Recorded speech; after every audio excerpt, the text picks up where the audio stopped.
ഈശോയിലേറ്റവും പ്രിയപ്പെട്ട സഹോദരങ്ങളെ, ദൈവത്തിന് കൊടാനുകൂടി നന്ദി പറഞ്ഞുകൊണ്ട് നമുക്ക് കൃപാഭിഷേകത്തിൻ്റെ ശുശ്രൂഷയിൽ പങ്കുചേർന്ന് പ്രാർത്ഥിക്കാം. ഇന്ന് വളരെ പ്രധാനപ്പെട്ട ചില വചനങ്ങളിലൂടെയാണ് നിങ്ങളെ കൊണ്ടുപോവുക. പ്രാർത്ഥനാപൂർവ്വം കേൾക്കുക, ഹൃദയത്തെ സംഗ്രഹിക്കുക. മത്തായിയുടെ സുവിശേഷം 16-ാം അധ്യായം 24 മുതൽ വചനം. യേശു ശിഷ്യന്മാരോട് അരുളി ചെയ്തു, ആരെങ്കിലും എന്നെ അനുഗമിക്കാൻ ആഗ്രഹിക്കുന്നെങ്കിൽ അവൻ തന്നെ പരിത്യജിച്ചതിൻ്റെ കുരിശുമെടുത്ത് എന്നെ അനുഗമിക്കട്ടെ. സ്വന്തം ജീവൻ രക്ഷിക്കുവാൻ ആഗ്രഹിക്കുന്നു എന്ന് നഷ്ടപ്പെടുത്തുമെന്നാൽ ആരെങ്കിലും എനിക്ക് വേണ്ടി സ്വജീവൻ നഷ്ടപ്പെടുത്തിയാൽ അവനത് കണ്ടെത്തും. ഒരുവൻ ലോകം മുഴുവൻ നേടിയാലും സ്വന്തം ആത്മാവിനെ നഷ്ടപ്പെടുത്തിയാൽ അവൻ എന്ത് പ്രയോജനം? ഒരുവൻ സ്വന്തം ആത്മാവിന് പകരമായി എന്തു കൊടുക്കും?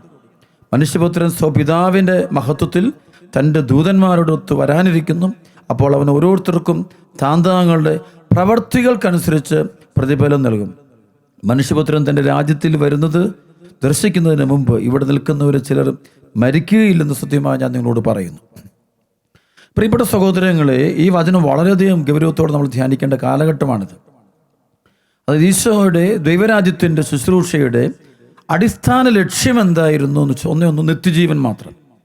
1 യോഹന്നാൻ 2-ാം അധ്യായത്തിൻ്റെ 25-ാമത്തെ വചനത്തിൽ യോഹന്നാൻ ശ്ലീഹ പരിശുദ്ധ ഈശോയെക്കുറിച്ച് പറയുന്ന വചനമുണ്ട്. ഈശോ നൽകുന്ന ഏറ്റവും വലിയ വാഗ്ദാനം നിത്യജീവനാണ്.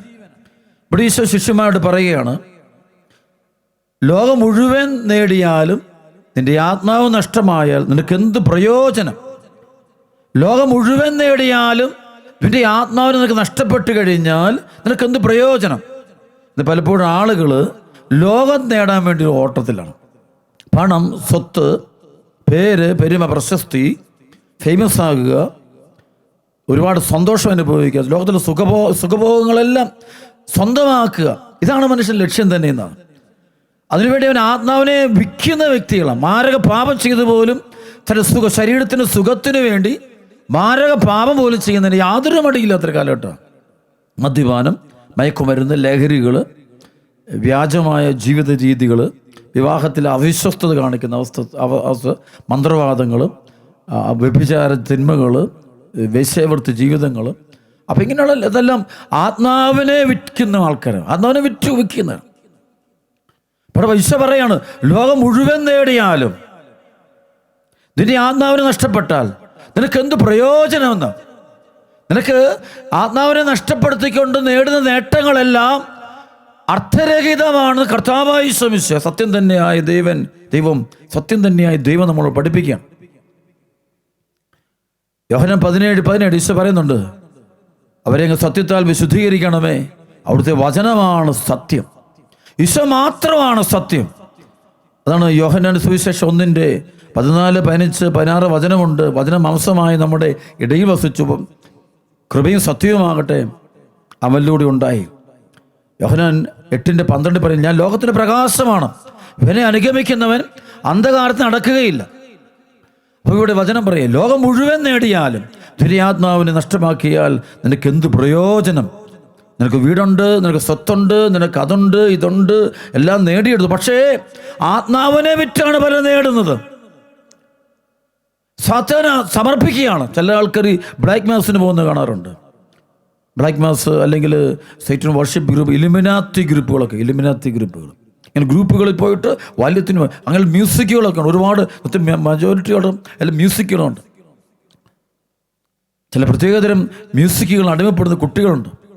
അപ്പോൾ ഇവരെ കാണാൻ പറ്റും, ഇവരെല്ലാം ലോകസുഖത്തിന് വേണ്ടി ആത്മാവിനെ വിൽക്കുന്നവരാണ്. പൗലോസ് പറയുന്നുണ്ട്, ഫിലിപ്പി ലേഖനത്തിൻ്റെ 3:20 പറയും, നമ്മുടെ പൗരത്വം സ്വർഗത്തിലാണ്, സിറ്റിസൺഷിപ്പ് സ്വർഗത്തിലാണ്. അവിടെ നിന്നും ദൈവത്തെ ആഗ്രഹിക്കുക, കർത്താവ് യേശുവിൻ്റെ വരവിനെ കാത്തിരിക്കുക, ഈശോയ്ക്ക് വേണ്ടി ജീവിക്കുന്ന ആളുകളായിട്ട് മാറണം നമ്മൾ. പൗലോസ് വീണ്ടും പറയുന്നുണ്ട്, ഫിലിപ്പി ലേഖനത്തിൻ്റെ 3:7-8 വചനം, ഇവ മാത്രമല്ല എൻ്റെ കർത്താവായ യേശുക്രിസ്തുവിനെ പറ്റിയുള്ള ജ്ഞാനം കൂടുതൽ വിലയുള്ളതാകിയാൽ ബാക്കിയെല്ലാം ഞാൻ ഉച്ഛിഷ്ടമായിട്ട് കരുതുന്നു. അത് യേശുവിനെ നേടുന്നതിനും അവനോട് കൂടെ ഒന്നായി കാണപ്പെടേണ്ടതിനും വേണ്ടി അത്രേ. പിന്നെ പൗലോസ് പറയുന്നുണ്ട്, ഫിലിപ്പി ലേഖനത്തിൻ്റെ 3:12-13, യേശുക്രിസ്തുവിനെ സ്വന്തമാക്കിയിരിക്കുന്നു, എന്നാൽ ഞാൻ തന്നെ അത് അറിയുന്നില്ല.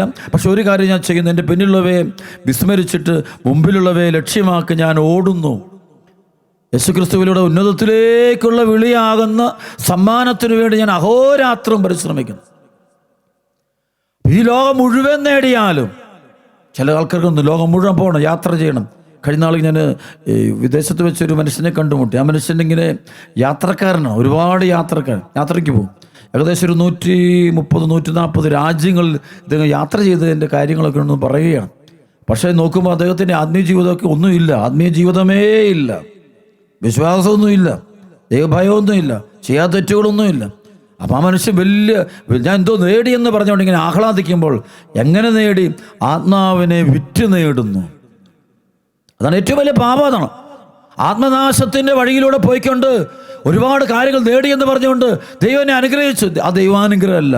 ദൈവാനുഗ്രഹം എന്ന് വെച്ചാൽ പണമോ സ്വത്തോ ജോലിയോ നേട്ടങ്ങളോ, നാളെ അത് നേടി ഇത് നേടി എന്നുള്ള സംഭവമല്ല. പ്രിയപ്പെട്ട മക്കളെ, വലിയൊരു മാനസാന്തരത്തിലേക്ക് നമ്മൾ വരണം. ഈ കഴിഞ്ഞ ദിവസങ്ങളിൽ ഞാൻ യൂറോപ്പിൽ, ഡെൻമാർക്കിൽ, അവിടെ ഒരു അടുത്ത് ഡെൻമാർക്കിനടുത്ത് സ്വീഡൻ പ്രദേശത്തൊരു ശുശ്രൂഷയ്ക്കായിട്ട് പോയപ്പോൾ അവിടെ വെച്ച് അവിടുത്തുകാരനായ സ്വീഡിഷുകാരനായ ഒരു വൈദികൻ എന്നോട് പറഞ്ഞൊരു കാര്യമുണ്ട്. നോർത്തേൺ ഈ യൂറോപ്പ് മുഴുവൻ തന്നെ സാമ്പത്തിക തകർച്ചയോട്ട് പോകാൻ പോവാണ്. അദ്ദേഹം പറഞ്ഞു, കുറേ രാജ്യങ്ങളുടെ പേരൊക്കെ പറഞ്ഞു. സ്വിറ്റ്സർലൻഡ്, ജർമ്മനി, സ്വീഡന്, സ്കാൻഡിനേവിയൻ രാജ്യങ്ങളൊക്കെ സാമ്പത്തിക തകർച്ച ഉണ്ടാകുമെന്നാണ് ഞങ്ങൾക്ക് കിട്ടുന്നൊരു അറിയിപ്പെന്ന് ഇദ്ദേഹം അച്ഛൻ എന്നോട് പറയുക. വലിയ സാമ്പത്തിക ബുദ്ധിമുട്ടുണ്ടാകും. അദ്ദേഹം പറയുകയാണ്, അവിടെ ഉണ്ടായിരുന്നൊരു സ്പിരിച്വൽ ലീഡറായിരുന്നൊരു മനുഷ്യൻ, ഒരു ആത്മീയ മനുഷ്യൻ, കുറേ വർഷങ്ങൾക്ക് മുമ്പ് യൂറോപ്പിൻ്റെ ദൈവാത്മാവ് ആ വ്യക്തിക്ക് കൊടുത്തൊരു ദർശനം അല്ലെങ്കിൽ വെളിപാട് ഈ വൈദികൻ എന്നോട് പറഞ്ഞിങ്ങനെയാണ്, യൂറോപ്പിനോട് പറയുകയാണ്, ദൈവം പറയുന്നതായിട്ടാണ്, I will take everything from you, നിനക്ക് ഞാൻ തന്നതെല്ലാം നിന്നെ ഞാൻ എടുക്കും. എന്തിനാണെന്ന് ചോദിക്കുക, for you have to become more close to me, എന്നോട് കൂടെ അടുക്കാൻ വേണ്ടി. അപ്പോൾ ഈശോ പറയാ, ഈശോയോട് അടുപ്പിക്കാൻ വേണ്ടി ദൈവം തന്നതെല്ലാം തിരിച്ചെടുക്കുമെന്ന് പറഞ്ഞു. എല്ലാം തിരിച്ചെടുക്കുന്നു. ഇത് യൂറോപ്പിന് മാത്രമല്ല, അമേരിക്കൻ രാജ്യങ്ങളും ഇന്ത്യയും ഒക്കെ നോക്കിയോ കുറേ കഴിയുമ്പോൾ കാണാൻ പറ്റും. ഒരുപാട് സാമ്പത്തിക തകർച്ചകളും മാനസിക പ്രശ്നങ്ങളും കൂടുക. തന്നതെല്ലാം എടുക്കുക, ദൈവം കൊടുത്തൊക്കെ ദൈവം തിരിച്ചെടുക്കുക. എന്തിനാ? ദൈവത്തോട് കൊടുക്കുക. കാരണം എന്തെങ്കിലും കൊടുത്തു കഴിഞ്ഞപ്പോൾ ഇപ്പം അവൻ അതിൻ്റെ പുറകെ പോയിക്കൊണ്ടിരിക്കുക. അവൻ അതിൻ്റെ പുറകെ പോയി ദൈവത്തെ മറന്ന് ജീവിക്കുക, ദൈവബന്ധം വിച്ഛേദിച്ച് ജീവിക്കുക. അപ്പം അതുകൊണ്ട് തരുന്നതൊക്കെ അങ്ങോട്ട് ദൈവം കൊടുത്തൊക്കെ ദൈവം തിരിച്ചെടുക്കുക. ചിലർക്കൊക്കെ ആരോഗ്യം കൊടുത്തു, അപ്പോൾ അവർ നന്നായിട്ട് തിന്മ ചെയ്യുക, അപ്പം അതങ്ങ് തിരിച്ചെടുക്കുക. പണം കൊടുത്തു, അപ്പോൾ അതോടെ ദൈവത്തെ മറന്നു വിശ്വാസമൊക്കെ അപ്പം തിരിച്ചെടുക്കുക. ചിലപ്പോൾ ചിലർക്ക് മക്കളെ പോലും കൊടുത്തു, അത് അവരെ വിശുദ്ധിയിലും വിശ്വാസത്തിലും വളർത്തിയെടുക്കുന്നില്ല, ദൈവം തിരിച്ചെടുക്കുന്നത് കാണാൻ പറ്റുക. വലിയൊരു മഹാരഹസ്യമാണത് പ്രിയപ്പെട്ട സഹോദരങ്ങൾ. അതുകൊണ്ട് ഈശോ പറഞ്ഞു, ലോകം മുഴുവൻ നേടിയാലും സ്വന്തം ആത്മാവിനെ നഷ്ടമാക്കിയാൽ നിനക്കെന്ത് പ്രയോജനം? ഈ വചനം നമ്മുടെ ഹൃദയത്തിൽ നിന്ന് ഒരിക്കലും മാഞ്ഞു പോകരുത്. ഈശോ പറഞ്ഞു, 2 യജമാനന്മാരെ ഒരുമിച്ച് സേവിക്കുക സാധ്യമല്ല. ഒരുപാട് പേര് എല്ലാം കൂടെ രണ്ടും കൊണ്ടുപോകാൻ നോക്കുക. ഒന്ന് രാജാക്കന്മാരെ 18-20-21 വചനമുണ്ട്. 20-21 വചനം, നിങ്ങൾ അത്ര നാൾ 2 വഞ്ചിയിൽ കാൽ വെക്കും. യഹോവയാണ് ദൈവമെങ്കിൽ അവൻ്റെ പിന്നാലെ പോവുക, ബാലാണ് ദൈവമെങ്കിൽ അവൻ്റെ പിന്നാലെ പോകും. ജനം ഒന്നും പറഞ്ഞില്ല, 2 നിൽക്കുകയാണ്. ഇത് കാണാം. വിശ്വാസ മേഖലയൊക്കെ ചില ചെറുപ്പക്കാരും മാതാപിതാക്കൾ, ചില സഭയിലുള്ള അംഗങ്ങൾ പോലും കർത്താവിൻ്റെ സഭയുടെ അടിസ്ഥാന വിശ്വാസം എന്നൊക്കെ മാറി ചിന്തിക്കുകയും പഠിപ്പിക്കുകയും ചെയ്യുന്നുണ്ട്. പരിശുദ്ധാത്മാവ് ദൈവവചനത്തിലൂടെ നൽകുന്ന ജ്ഞാനം, ആ വചനത്തെ അവർ വെള്ളം ചേർക്കുന്ന കാണാൻ പറ്റും. 2 കൊരിന്ത്യർ 2:17 ദൈവവചനത്തിൽ മായം ചേർത്ത് കച്ചവടം നടത്തുന്ന അനേകരുണ്ട്. യെശയ്യാ 58:18 വചനം വായിക്കുമ്പോൾ അവിടെ നമുക്ക് വ്യക്തമായിട്ട് കാണാൻ പറ്റും. അവിടെ സംഭവിക്കുന്നൊരു അതായത് സാപത്തിനെ ചവിട്ടി മെതിക്കുന്നതും എൻ്റെ വിശുദ്ധ ദിനത്തിൽ നിൻ്റെ ഇഷ്ടം നിറവേറ്റുന്ന പിന്തിരിയുക, സാപത്തിനെ വിശുദ്ധ ദിനമായിട്ട് കാണുക. അവർക്ക് കളയുകയാണ്, എല്ലാം കളയുകയാണ്. കാരണം ഭൗതികതയ്ക്ക് വേണ്ടി ദൈവപ്രമാണങ്ങൾ 10 പ്രമാണങ്ങളെയും തള്ളിപ്പറയുന്നൊരു കാലഘട്ടം. ഭൗതികതയ്ക്ക്, സുഖത്തിന് വേണ്ടി, പേരിന് വേണ്ടി, പെരുമയ്ക്ക് വേണ്ടി, പ്രശസ്തിക്ക് വേണ്ടി, നേട്ടത്തിന് വേണ്ടി ദൈവത്തെ തള്ളിപ്പറയുന്ന ആളുകൾ ആത്മാവിനെ വിറ്റു ജീവിക്കുകയാണ്. ഏത് വൃത്തിയോടും ചെയ്യും, ഏത് തിന്മയും ചെയ്യുന്നു. മൊബൈൽ ഫോണിൻ്റെ അഡിക്ഷൻ ഒത്തിരിയേറെ പേരൻസിനോടൊന്ന് പറയും, മക്കൾ ഭയങ്കരമായിട്ട് മൊബൈൽ ഫോൺ. ഞാൻ പറയാം, അപ്പനും അമ്മയും അവരാദ്യം നിർത്ത്, അവരാദ്യം കൺട്രോൾ ചെയ്യുക. അവരെ കണ്ടല്ലേ മക്കൾ പഠിക്കുന്നത്. അവരുടെ വിശ്വാസം ജീവിതമൊക്കെ ഉണ്ടല്ലോ, കഴിഞ്ഞ ആളുകളിൽ ഒരു അധ്യാപകൻ എടുത്ത് പറയുകയായിരുന്നു, കുട്ടികളല്ല പലർത്തിടത്തും പ്രശ്നക്കാർ ശരി മാതാപിതാക്കൾ ദൈവഭയമുള്ളവരാകണം. വീട്ടിലിരുന്ന് സഭയെയും വൈദികരെയും വിശ്വമിശിഹായ്ക്ക് കുറ്റം പറയുമ്പോൾ അത് ദുരന്തം അനുഭവിക്കാൻ പോകുന്ന അവരല്ല, അവരുടെ മക്കളാണ്. കേട്ടുകൊണ്ടിരിക്കുന്ന മക്കൾ അവർ പാപത്തിൻ്റെ പടുകുഴിയിലേക്ക് പോയി വീഴും. അവരെ പിന്നെ തിരിച്ചു കൊണ്ടുവരാൻ വേണ്ടി അപ്പനും അമ്മയും കൂടി ഏത് നേർച്ച നടന്നാലും കിട്ടാത്ര എളുപ്പമൊന്നുമല്ല. ദൈവം നമുക്ക് തരുന്ന അവസരമൊക്കെ, ദൈവത്തെ അറിയാനുള്ള അവസരമൊക്കെ കളയരുത്. ദൈവത്തെ വിളിക്കുക, ഈശോ അറിയുക, ഈശോ ഉണ്ട്, ജീവിക്കും ദൈവം, അവൻ എന്നും ജീവിക്കും ദൈവം. എബ്രായ ലേഖനം 13:5-6 വചനം പറഞ്ഞാല് യേശുക്രിസ്തു ഇന്നലെയും ഇന്നും എന്നും എല്ലാം ഒരാൾ തന്നെയാണ്, മാറ്റമൊന്നുമില്ല. ഈശോ ഇന്നും നമ്മുടെ കൂടെയുണ്ട്. ആ ദൈവത്തിൻ്റെ സ്ഥാനത്ത് ഒരിക്കലും നമ്മൾ വിട്ടുപോയിട്ടില്ല. ഉറച്ച് വിശ്വസിക്കണം നീ, അത് വിശ്വസിച്ച് അതിനോട് ചേർന്ന് നിൽക്കണം നീ, അപ്പോൾ അതൊക്കെ അനുഭവിക്കാൻ പറ്റുക. അതുകൊണ്ട് പ്രിയപ്പെട്ട സഹോദരങ്ങളെ, നിത്യജീവിതത്തെ മുന്നിൽ കണ്ടുകൊണ്ട് ജീവിക്കാൻ തയ്യാറാക്കാം. അത് 2 കൊരിന്ത്യർ 5:1-2 അനേക തവണ ഞാൻ ദൈവജനത്തോട് പറഞ്ഞിട്ടുള്ള കർത്താവിൻ്റെ വചനമാണിത്. അതായത് അവിടെ പൗലോസ് പറയുകയാണ്, അതായത് ഞങ്ങൾ വസിക്കുന്ന ഭൗമിക ഭവനം നശിച്ചു പോകുമെങ്കിലും കരങ്ങളാൽ നിർമ്മിതമല്ലാത്തതും ശാശ്വതവും ദൈവത്തിൽ നിന്നുള്ളതുമായ സ്വർഗീയ ഭവനമുണ്ടെന്ന് ഞങ്ങൾ അറിയുന്നു. വാസ്തവത്തിൽ ഞങ്ങൾ ഇവിടെ നെടുവീർപ്പെടുകയും സ്വർഗീയ വസതി പ്രാപിക്കാൻ വെമ്പൽ കൊള്ളുകയുമാണ്. നിത്യജീവിതത്തെ മുന്നിൽ കണ്ടുകൊണ്ട് ജീവിക്കുകയാണ്. ഈശോയെ മുന്നിൽ അങ്ങനെയുള്ളവർക്ക് എന്ത് പോയാലും പ്രശ്നമില്ല. ഇതിപ്പോൾ എന്തെങ്കിലും നഷ്ടപ്പെട്ട ആകെ നിരാശയാണ്, ഡിപ്രഷനാണ്. ജോലി പോയി ഡിപ്രഷൻ, കടബാധ്യതയുണ്ടാക്കി ഡിപ്രഷൻ, പരീക്ഷയ്ക്ക് മാർക്ക് പോയി ഡിപ്രഷൻ, ചിലർക്ക് ഡിവോഴ്സ് വന്നു, കുടുംബ പ്രശ്നങ്ങൾ വന്നു, ഉടനെ ഡിപ്രഷനായി പോവുക. മെൻ്റൽ രോഗികളെ ഭയങ്കര പകയും വെറുപ്പും വിദ്വേഷം. കാരണം അവർ ജീവിച്ചത് യേശുക്രിസ്തുവിന് വേണ്ടിയോ നിത്യജീവിതത്തിന് വേണ്ടിയോ അല്ല അവർ ജീവിച്ചത്. അവർ ജീവിച്ചത് മുഴുവനും അവിടെ ഉദരപൂർണത്തിന്, സുഖത്തിന് വേണ്ടി, പണത്തിന് വേണ്ടി, പേരിന് വേണ്ടി, ഈ ലോകത്തിന് വേണ്ടിയാണ് ജീവിച്ചത്. ഫിലിപ്പി ലേഖനത്തിൻ്റെ 3:18-19 നാശമാണ് അവരുടെ അവസാനം, ഉദരമാണ് അവരുടെ ദൈവം. ചിലർക്ക് ഭക്ഷണപ്രിയര, ഗ്ലട്ടണി, ഭക്ഷണത്തോടുള്ള ഭയങ്കരമായ ആസക്തി ഏർപ്പിടിക്കാം. ഗ്ലട്ടണി ഭയങ്കരമായിട്ട് കൂടുതലാണ്. അതിനോട് ബന്ധിക്കപ്പെടും. ആത്മാവിനെ വിട്ടേക്കുക, ആത്മാവിനെ വിറ്റുക. പാപം എന്തു ചെയ്യും? ആട് കൂടെ വേണം പോയി, ഏത് യാത് എതിലേയും പോകും. സുഹൃത്ത്, പ്രൈവറ്റ് ലൈഫ്, നൈറ്റ് ലൈഫ്, ഇരുട്ടിലെ ജീവിതം, അത് അപകടത്തിൻ്റെ കാലഘട്ടമാണത്. റോമലേഖനം 13:11 മുതലുള്ള വചനത്തിലുണ്ട്, ഇതെല്ലാം ചെയ്യുന്നത് കാലത്തിൻ്റെ പ്രത്യേകതകൾ അറിഞ്ഞുകൊണ്ട് വേണം. നിദ്രവിട്ട് ഉണരേണ്ട മണിക്കൂറാണല്ലോ ഇത്. എന്നാൽ നമ്മൾ ആരും പ്രതീക്ഷിച്ചതിനേക്കാൾ കൂടുതൽ അടുത്തെത്തിയിരിക്കുന്നു. രാത്രി കഴിയാറായി, പകൽ സമീപിച്ചിരിക്കുന്നു. ആകയാൽ നമുക്ക് അന്ധകാരത്തിൻ്റെ പ്രവൃത്തികൾ പരിത്യജിച്ച് പ്രകാശത്തിൻ്റെ ആയുധങ്ങൾ ധരിക്കാം. പകൽ യോജിച്ചു നമുക്ക് പെരുമാറാം. സുഖലോലുപതയിലോ മദ്യലഹരിയിലോ അവിഹിത വേഴ്ചയിലോ വിഷയാസക്തിയിലോ കലഹങ്ങളിലോ വ്യാപരിക്കരുത്. പ്രത്യേക കർത്താവായ യേശുവിനെ നിങ്ങൾ ധരിക്കുവിൻ. ദുർമോഹങ്ങളിലേക്ക് നയിക്കത്തക്ക വിധം ശരീരത്തെപ്പറ്റി ചിന്തിക്കാതിരിക്കുക. ചിലരുണ്ട് ആത്മീയ ശുശ്രൂഷ പോലും ചെയ്യും, മാരക പാപത്തിൽ കടന്നുകൊണ്ട്. അതുകൊണ്ട് വലിയ പ്രശ്നങ്ങൾ അവരനുഭവിക്കേണ്ടി വരും. വലിയ പ്രശ്നങ്ങളോട് കടന്ന് മാരക പാപം ചെയ്തുകൊണ്ട് തന്നെ അവർ ദൈവരാജ്യ ശുശ്രൂഷ ഏർപ്പെടുത്തുക. പണത്തിന് വേണ്ടി വ്യാജപ്രവാചകന്മാരൊക്കെ ഇഷ്ടം പോലെ ഉണ്ട്. തെറ്റായ പ്രബോധനങ്ങൾ കൊടുക്കുന്നവരുണ്ട്. രോഗശാന്തിയൊക്കെ പറയും കൊള്ളാം, പക്ഷേ അതിനപ്പുറത്ത് പണക്കൊതിയും കൂടെ കയറി പിടിക്കുന്ന ആളുകളുണ്ട്. പണക്കൊതി, ഭയങ്കര പണക്കൊതി. അതിനുവേണ്ടി അവർ എന്ത് ചെയ്തു കൊടുക്കുന്നു? ഏത് ദർശനം കാണും, ആർക്ക് വേണ്ടി ഏത് ദർശനങ്ങളും എടുക്കും. അവർ നുണ പറഞ്ഞ് പഠിപ്പിക്കും. അവർ തിന്മയുടെ അരൂപികളുടെ പ്രവർത്തനമാണത്. തിരിച്ചറിയുന്നത് അവസാന കാലഘട്ടമാണത്. അപ്പോസ്തല പ്രവർത്തനം 19-ാം അധ്യായത്തിൻ്റെ 11 മുതലുള്ള വചനം. പൗലോസിൻ്റെ കരങ്ങൾ വഴി ദൈവം അസാധാരണമായ അത്ഭുതങ്ങൾ പ്രവർത്തിച്ചു കൊണ്ടിരുന്നു. അവരുടെ ശരീര സ്പർശനമായ തുവാലകളും അംഗവസ്ത്രങ്ങളും അവർ രോഗികളുടെ അടുത്ത് കൊണ്ടുവന്നു. അപ്പോൾ രോഗം അവരെ വിട്ടുമാറുകയും അശുദ്ധാത്മാക്കൾ അവരിൽ നിന്ന് പുറത്തു വരികയും ചെയ്തിരുന്നു. പിശാച് ബാധ അവതരിപ്പിച്ചിരുന്ന ചില യഹൂദർ പൗലോസ് പ്രസംഗിക്കുന്ന യേശുവിൻ്റെ നാമത്തിൽ നിന്നോട് ഞാൻ കൽപ്പിക്കുന്നു എന്ന് പറഞ്ഞുകൊണ്ട് അശുദ്ധാത്മാക്കളുടെ മേൽ കർത്താവായ യേശുവിൻ്റെ നാമം പ്രയോഗിച്ചു നോക്കി. യഹൂദരുടെ ഒരു പ്രധാന പുരോഹിതനായ സ്കേവയുടെ 7 പുത്രന്മാരെ ഇങ്ങനെ ചെയ്തുകൊണ്ടിരുന്നു. എന്നാൽ അശുദ്ധാത്മാവ് അവരുടെ പ്രകാരം മറുപടി പറഞ്ഞു, യേശുവിനെ എനിക്കറിയാം, പൗലോസിനെ അറിയാം, എന്നാൽ നിങ്ങൾ ആരാണ്? അശുദ്ധാത്മാവ് ആവസിച്ചിരുന്ന മനുഷ്യൻ അവരുടെ മേൽ ചാടി വീണ് അവരെ ആക്രമിച്ച് കീഴ്പ്പെടുത്തി. അവർ മുറിവേറ്റ് നഗ്നരായി ആ വീട്ടിൽ നിന്നും ഓടിപ്പോയി. മുറിവേറ്റ് നഗ്നരായി. പലപ്പോഴും ചില ശുശ്രൂഷകരൊക്കെ മുറിവേറ്റ് നഗ്നരായി പോകുന്നു. അവർ തകർന്നു പോകുന്നു കാണാൻ പറ്റും ജീവിതത്തിൽ. കാണിച്ചാൽ പാപത്തിൽ നിന്നുകൊണ്ട് തന്നെ ദൈവരായ ശുശ്രൂഷ ഈശോയുമായിട്ട് യാതൊരു ബന്ധവും ഇല്ല. സ്തുതിപ്പും പ്രാർത്ഥനയൊക്കെ ഉണ്ട്, പക്ഷേ ഈശോയുമായിട്ട് വലിയ ബന്ധമൊന്നുമില്ല. സ്നേഹമൊന്നുമില്ല. അല്ലാതെ ആത്മീയ ജീവിതം ആത്മരക്ഷയ്ക്കല്ല പ്രാധാന്യം എപ്പോഴും ഭൗതിക നേട്ടം, പേര്, നാട്ടിൽ വലിയ പേര്, സമൂഹത്തിൽ വലിയ പേര്, ആളുകൾ നമ്മൾ വലിയവരായിട്ട് കാണണം, വലിപ്പത്തിരിക്കണം, അല്ലെങ്കിൽ സുപ്പീരിയോറിറ്റി, ഒരുതരം കോംപ്ലക്സ് എന്നൊക്കെ നമ്മൾ പറയും. സുപ്പീരിയോറിറ്റി കോംപ്ലക്സ് ഇല്ലെന്നാണ് ചില പറയാറുള്ളത്. സുപ്പീരിയോറിറ്റി കോംപ്ലക്സ് ഒരാൾ കാണിക്കുന്നത് ഇൻഫീരിയോറിറ്റി കോംപ്ലക്സ് ഉള്ളതുകൊണ്ടാണെന്നാണ് പറയുന്നത്.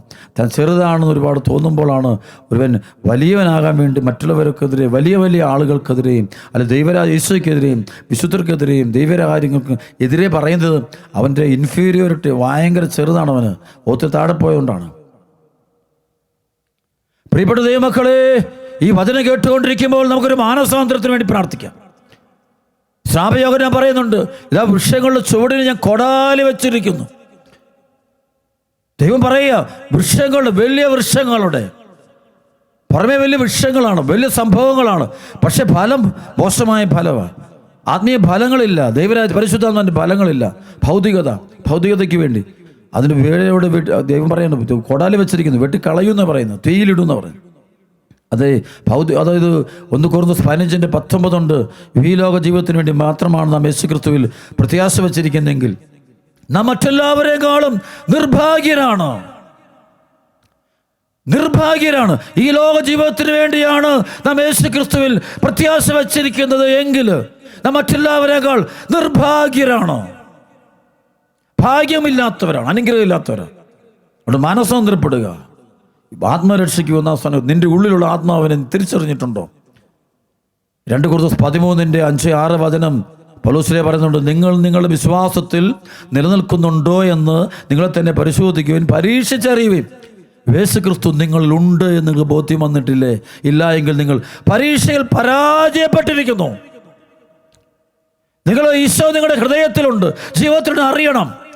മത്തായിയുടെ സുവിശേഷം 28:20 പറയുന്നുണ്ട്, ഈശോ പറഞ്ഞു, ലോകാവസാനം വരെ ഞാൻ നിങ്ങളോട് കൂടെ ഉണ്ടായിരിക്കും.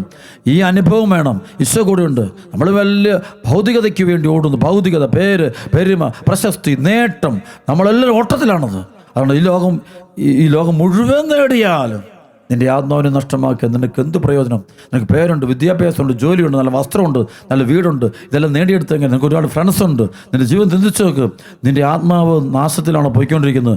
ആത്മാവിൻ്റെ അവസ്ഥ എന്താണ് ചിന്തിക്കുന്നുണ്ടോ? നീ മാരക പാപത്തിനാണോ? ദൈവപ്രമാണങ്ങൾ 10 കൽപ്പനകൾ നീ അനുസരിച്ചാണോ ജീവിക്കുന്നത്? അത് ദൈവപ്രമാണങ്ങൾക്കെല്ലാം നേരെ വിപരീതമായൊരു ജീവിതമാണോ നീ നയിക്കുന്നത്?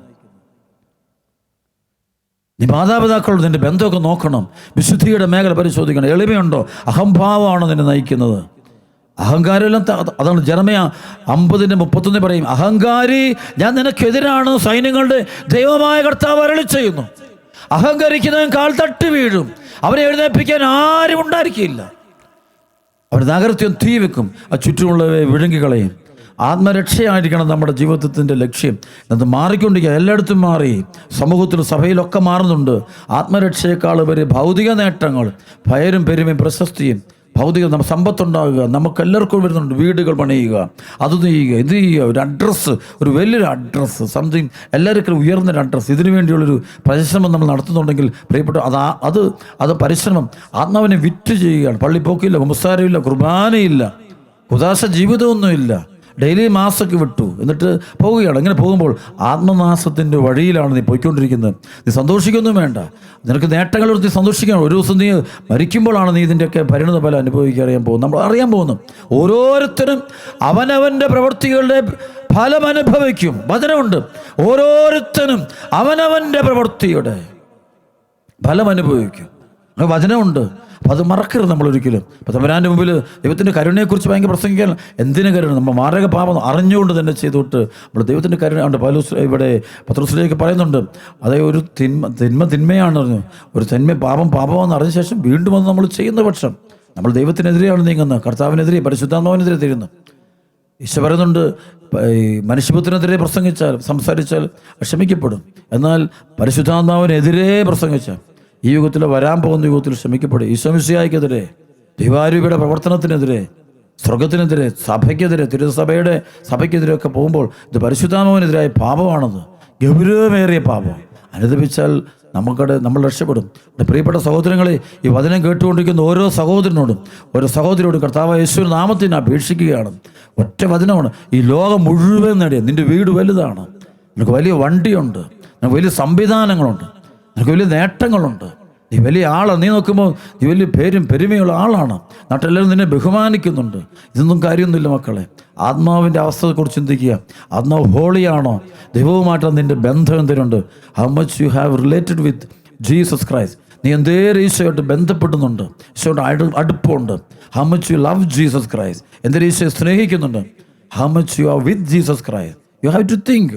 അതാണ് വേണ്ടത്. You have to meditate on that. You have to have a deep, ആഴത്തിലൊരു ഡീപ്പ് മെഡിറ്റേഷൻ. അല്ലാതെ എന്തിൽ പേരും പെരുമ, ഞാൻ നേടിയെടുത്ത കഴിവുകൾ, എൻ്റെ കഴിവുകളെ അതൊന്നും എന്തെല്ലാം കാണിച്ചിട്ട് കാര്യമില്ല. അടിത്തറയിൽ നിൻ്റെ ആത്മാവിൻ്റെ അവസ്ഥ, നിൻ്റെ ആത്മീയ ജീവിതത്തിൻ്റെ വലിപ്പ ചെറുപ്പത്തെക്കുറിച്ച് നീ വളരെയധികം വിവേകമുള്ള വ്യക്തിയായിരിക്കണം. അവിടെ പ്രിയപ്പെട്ട സഹോദരനെ, നീ കർത്താവിൻ്റെ വചനം കേട്ടുകൊണ്ടിരിക്കുമ്പോൾ തന്നെ ഇന്ന് എന്നെ മാനസാന്തരപ്പെടുക. ഈശോ പറഞ്ഞ, ആരെങ്കിലും എന്നെ അനുഗമിക്കാൻ ആഗ്രഹിക്കുന്നെങ്കിൽ അവൻ തന്നെ പരിത്യജിച്ച് തന്റെ കുരിശും വഹിച്ചുകൊണ്ട് എൻ്റെ പിന്നാലെ വരട്ടെ. ഈ ലോകം മുഴുവൻ നേടിയാലും നിന്റെ ആത്മാവിനെ നഷ്ടപ്പെട്ട നിനക്ക് എന്ത് പ്രയോജനം? ഈ വചനം നമ്മുടെ മനസ്സിൽ ഒരിക്കലും മറന്നു പോകരുത്. പ്രാർത്ഥനാപൂർവ്വം നമുക്ക് ഇന്നത്തെ ആരാധനയിലേക്ക് പ്രവേശിക്കാം. ദൈവത്തിൻ്റെ പരിശുദ്ധാത്മാവ് ഇറങ്ങി വന്ന് നമ്മുടെ ഹൃദയത്തെ സ്പർശിക്കട്ടെ. നമ്മുടെ കുടുംബത്തിലുള്ള ബന്ധനം അഴിക്കട്ടെ. യഥാർത്ഥത്തിൽ വചനം നിനക്ക് പ്രകാശമായി മാറട്ടെ. ദൈവത്തിൻ്റെ ഈശോയിലേക്ക് പോകാൻ, ആത്മരക്ഷയിലേക്ക് പോകാൻ ദൈവം നിന്നെ അനുവദിക്കട്ടെ. പ്രാർത്ഥിക്കുന്നു. ദൈവം നിന്നെ അനുഗ്രഹിക്കട്ടെ. പ്രാർത്ഥനാപൂർവ്വം നമുക്ക് ആരാധന പങ്കെടുക്കാം. ദൈവം എല്ലാവരെയും അനുഗ്രഹിക്കട്ടെ. ആമേൻ.